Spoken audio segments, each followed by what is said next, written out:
Bismillahirrahmanirrahim. Nahmaduhu wa nasta'inuhu wa nastaghfiruhu wa nu'minu bihi wa natawakkal alaihi wa na'udzu billahi min syururi anfusina wa min sayyiati a'malina. May yahdihillahu fala mudhillalah wa may yudhlilhu fala hadiyalah. Allahumma salli ala Muhammad wa ala alihi wa ashabihi wa man tabi'ahum bi ihsanin ila yaumiddin. Amma ba'd. Jamaah Maghrib rahimatullah. Tak terasa jamaah ini oleh kata Allah, bulan Rabiul Awal, di mana menjadi tradisi di Indonesia ini, pada bulan ini banyak sekali diperingati hari lahirnya baginda Rasulullah sallallahu alaihi wasallam. Bahkan di awal-awal bulan Rabiul Akhir ini juga masih ada di antara saudara-saudara kita, karena begitu cintanya kepada Rasulullah sallallahu alaihi wasallam, masih memperingati hari lahir baginda Rasulullah SAW dengan berbagai cara-cara yang mereka lakukan.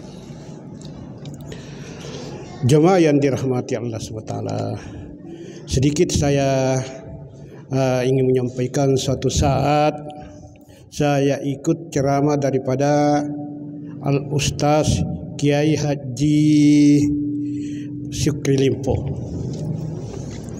Beliau adalah salah satu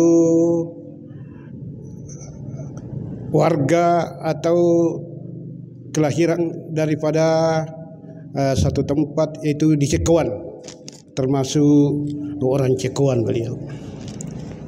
Pada saat itu 30 tahunan yang lalu atau 40 tahun yang lalu, dia memanggil salah satu orang Cekuan, kemudian bertanya, ini dia sampaikan dalam ceramahnya, berapa rukun Islam? Maka orang Cekuan mengatakan 40. Yang paling utama adalah wudu. Itu dibilangnya. Yang paling utama adalah wudu. Dan mereka melaksanakan istilah wudu lompoh, dan persyaratannya tidak mudah. Ayam yang dipotong mesti ayam yang paling sedikit 3 bulan dikurung, tidak bisa ayam itu lepas memakan barang-barang dari orang lain. Begitu punya padi yang ditanam sendiri, kemudian itu telur dari ayam sendiri. Itu syaratnya luar biasa, itu wudu lompoh. Jemaah yang dimuliakan Allah Ta'ala, tapi seiring dengan sudah banyaknya orang-orang di sana juga yang sudah masuk di perguruan Islam, maka ini mulai berkurang dan berkurang. Mulai kembali kepada peringatan yang tidak terlalu seperti dulu. Wudu lompoh, kadang-kadang satu perahu itu penuh telur, penuh kandok minyak, kemudian dilepas di laut. Jemaah yang dirahmati Allah Ta'ala, ini adalah semua bagaimana masyarakat kita ini sangat mencintai Rasulullah SAW. Dan kadang-kadang ada hadis yang dipotong, yaitu barang siapa yang mencintai saya akan bersama saya di surga. Ini sepotong hadis. Padahal sebenarnya itu adalah barang siapa yang hidupkan sunnahku, berarti dia cinta kepada saya. Dan barang siapa cinta kepada saya, maka bersama saya di surga.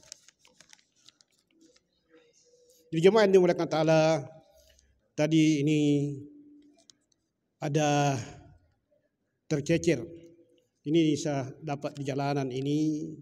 Ini dari buletin dakwah Kappah yang diberi judul Mencintai Nabi SAW Sepenuh Hati.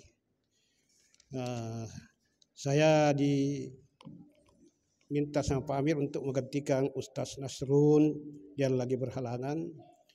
Sebenarnya saya senang kalau tidak ada, tapi karena sekarang ini ada judul, itu agak berat juga kalau ada judul.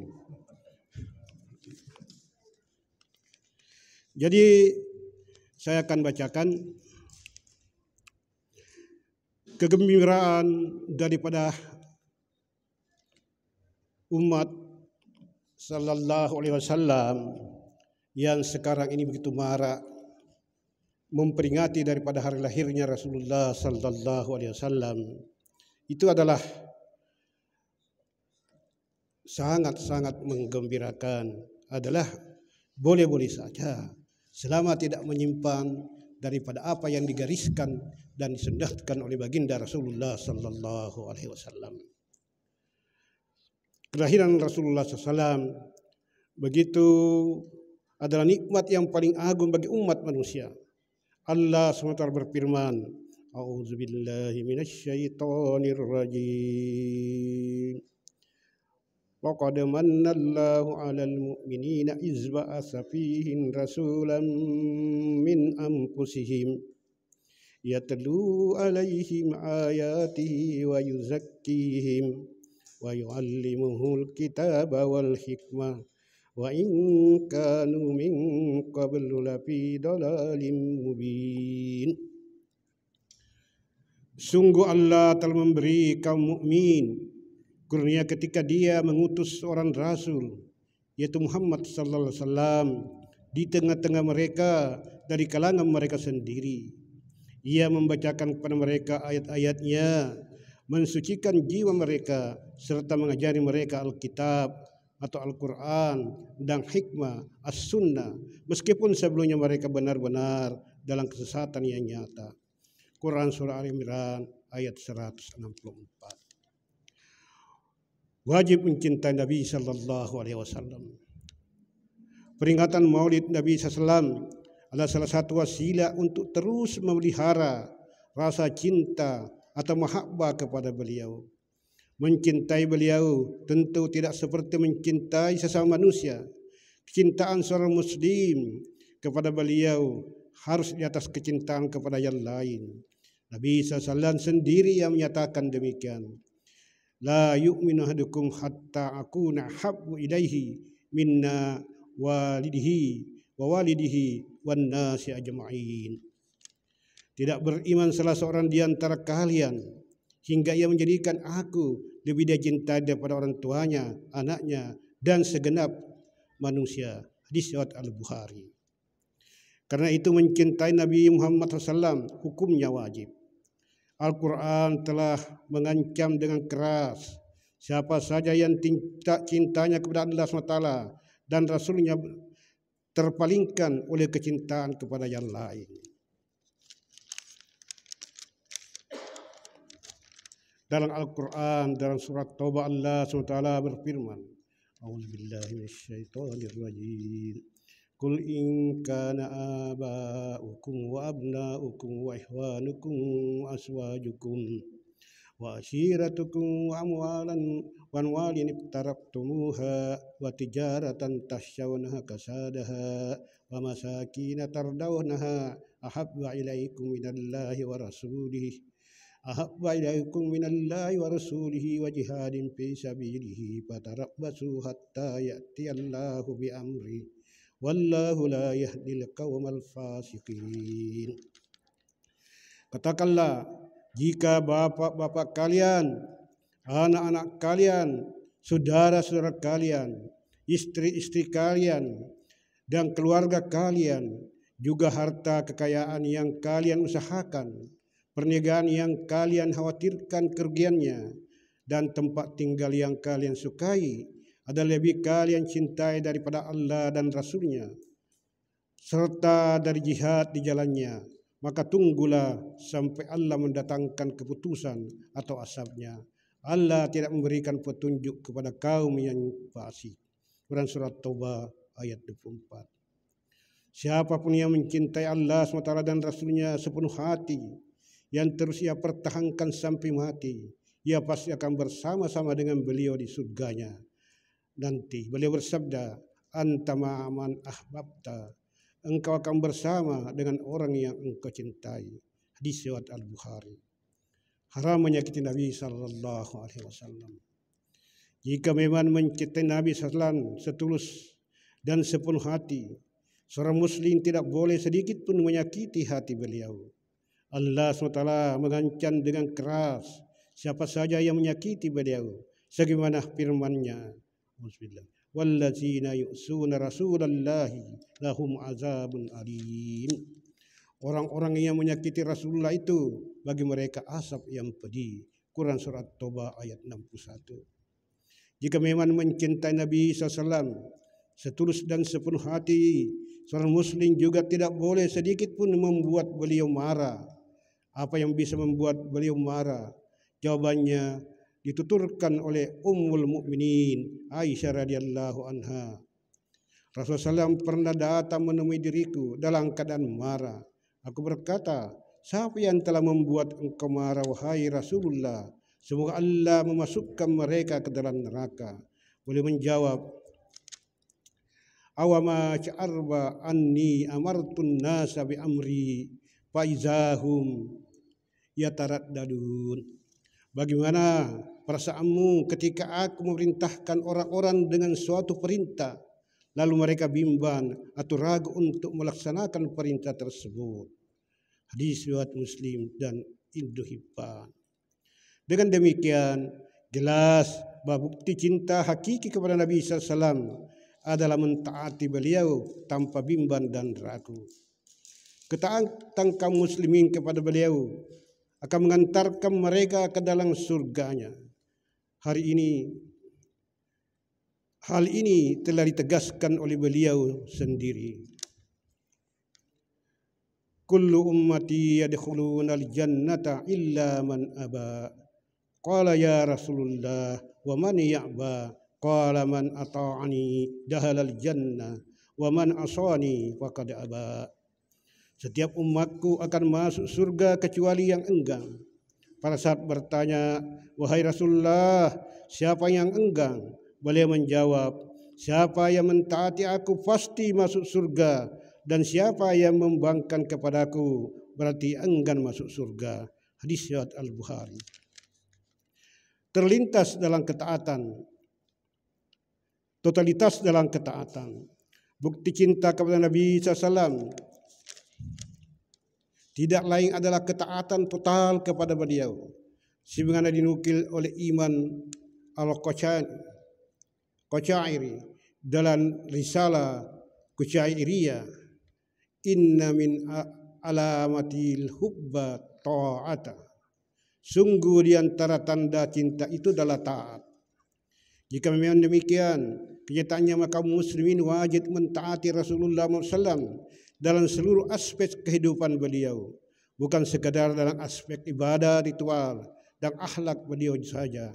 Hal ini sekaligus menjadi bukti cinta hakiki kepada Allah SWT sebagaimana firman-Nya, Qul in kuntum tuhibbunallah fattabi'uni. Katakanlah, jika kalian benar-benar mencintai Allah, ikutilah aku. Quran Surah Al-Imran ayat 31. Dalam ayat di atas, frasa partabi ini, ikutilah aku, bermakna umum, karena memang tidak ada indikasi adanya pengkhususan, pembatasan, atau penekanan hanya pada aspek-aspek tertentu yang diperhatikan Nabi Sallallahu Alaihi Wasallam. Juga Allah SWT juga berfirman, wa innaka ala khuluqin azim. Sungguh engkau Muhammad berada di atas khuluq yang agung. Quran Surah Al-Qalam ayat 4. Di dalam tafsirnya Iman Jalalaini menyatakan bahwa kata khuluq dalam ayat di atas bermakna din, agama, jalan hidup. Dengan demikian, ayat di atas bisa dimaknai, sungguh engkau berada di atas agama atau jalan hidup yang agung. Tegasnya, menurut Imam Ibnu Katsir, dengan mengutip pendapat Ibnu Abbas radhiyallahu anhuma, ayat itu bermakna, sungguh engkau berada di atas agama atau jalan hidup yang agung, yakni Islam. Ibnu Katsir lalu mengaitkan ayat ini dengan sebuah hadis yang diriwayatkan bahwa Aisyah radhiyallahu anha, istri Nabi SAW, pernah ditanya oleh Sa'ad bin Hisham radhiyallahu anhu mengenai akhlak Nabi SAW. Aisyah radhiyallahu anha lalu menjawab, kana khuluquhu Al-Quran. Sungguh akhlak beliau adalah Al-Quran. Hadis riwayat Ahmad. Dengan demikian dapat disimpulkan bahwa cara meladani Nabi Muhammad sallallahu alaihi wasallam hakikatnya adalah dengan mengamalkan seluruh isi Al-Quran yang tidak hanya menyangkut ibadah ritual dan akhlak saja, tapi mencakup seluruh aspek kehidupan manusia, mulai dari akidah dan ibadah hingga berbagai muamalah seperti dalam bidang ekonomi, sosial, politik, pendidikan, hukum dan pemerintahan.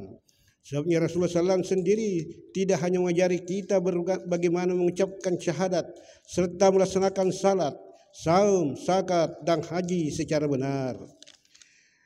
Beliau pun mengajarkan bagaimana mencari nafkah, melakukan transaksi ekonomi, menjalani kehidupan sosial, menjalankan pendidikan, melaksanakan aktivitas politik, pengaturan masyarakat, menerapkan sanksi-sanksi hukum bagi pelaku kriminal, serta mengatur pemerintahan atau negara secara benar dengan syariat Islam. Lalu apakah memang Rasulullah SAW hanya layak diikuti dan ditedangi dalam masalah ibadah, ritual dan akhlaknya saja? Tidak dalam perkara-perkara lainnya? Tentu saja tidak.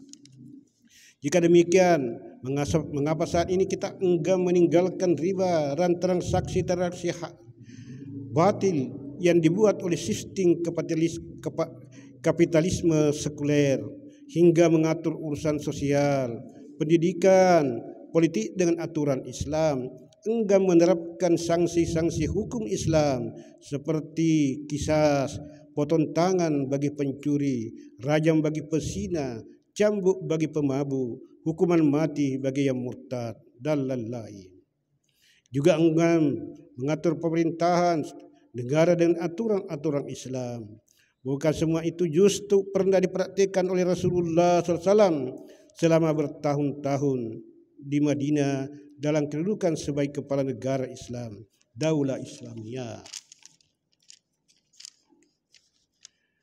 Padahal Allah SWT telah menegaskan, wa ma atakumur rasulu fahuzuhu wa ma nahakum anhu fantahu. Apa saja yang Rasul bawa kepada kalian terimalah, apa saja yang dia larang atas kalian tinggalkanlah. Quran surah Al-Hasyr ayat 7. Kata ma'a apa saja pada ayat di atas bermakna umum, yakni mencakup semua perkara. Namun sayang, pada akhirnya jujur harus kita akui terkait peringatan Maulid Nabi SAW saat ini, di tengah-tengah kaum muslimin justru banyak ironi. Buktinya setiap tahun Maulid Nabi SAW diperingati, akan tapi korupsi yang diharamkan beliau justru makin menjadi-jadi. Ekonomi ribawi yang beliau larang masih menjadi tumpuan di negara ini. Ideologi yang diterapkan bukan ideologi Islam yang dibawa Nabi SAW. Yang diterapkan malah ideologi kapitalisme sekuler dari Barat yang justru bertentangan dengan tuntunan beliau. Al-Quran dan Sunnah sebagai sumber hukum. Peninggalan beliau juga terus dilucuti, sementara hukum-hukum sekuler yang lahir dari proses demokrasi dianggap yang paling layak diikuti. Setiap tahun Maulid Nabi SAW diperingati, tetapi yang diterapkan dalam politik di negeri ini adalah sistem demokrasi yang diajarkan oleh para ahli Barat sekuler seperti Montesquieu, John Locke dan lain-lain. Bukan sistem pemerintahan Islam yang diwariskan Nabi SAW, yakni khilafah Islamiyah dan dipraktikkan oleh Khulafaur Rasyidin. Pada Rasulullah SAW telah bersabda, fa'alaikum bisunnati wa sunnatil khulafa'ir rasyidin al-mahdiyyin fatamassaku biha wa'addu 'alaiha bin nawajis. Kalian wajib berpegang pada sunnahku dan sunnah khulafaur rasyidin yang mendapat petunjuk. Berpegang teguhlah pada sunnah itu dan gigitlah itu erat-erat dengan gigi geraham. Hadis Ahmad, Abu Daud, Ibnu Majah, At-Tirmizi. Wallahu a'lam. Demikianlah jamaah sekalian sempat saya bacakan apa tadi yang saya dapat tercecer, dan alhamdulillah kandungannya cukup berat. Artinya sangat cocok dengan suasana sekarang ini. Mudah-mudahan kita lanjutkan dengan diskusi supaya lebih mendalam daripada pemahaman kita terhadap bagaimana mencintai Rasulullah SAW secara hakiki. InsyaAllah kita lanjut dengan diskusi, insyaAllah.